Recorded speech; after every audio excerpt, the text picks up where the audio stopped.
Welcome back, everyone. In today's video, we're going to cover a fundamental aspect of maintaining a healthy Windows 10 system, creating a restore point.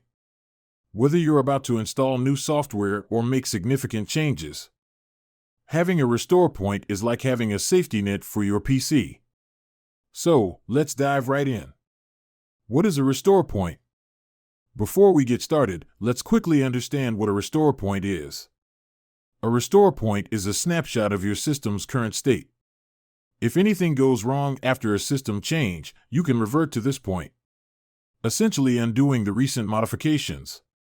Creating a restore point is crucial when installing new software, drivers, or making significant changes to your system settings.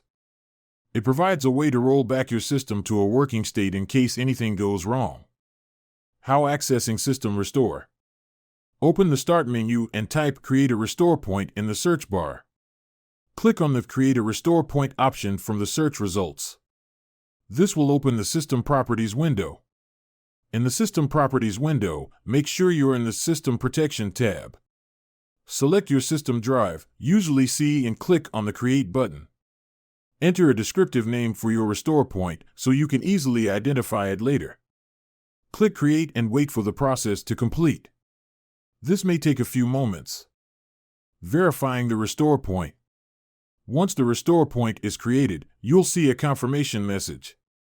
You can now view your newly created restore point in the System Restore window.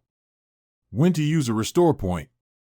It's essential to know when to use a restore point. If you encounter issues after making system changes, you can use the restore point to go back to a stable configuration. Name your restore points. Always give your restore points descriptive names so you can easily identify them later. Regularly create restore points. It's a good practice to create restore points before major system changes or updates. Monitor disk space. Keep an eye on the available disk space for System Restore. Adjust the allocation if needed. That's it. Creating a restore point in Windows 10 is a straightforward process that can save you a lot of trouble down the road. Remember to create restore points regularly, especially before making significant changes to your system.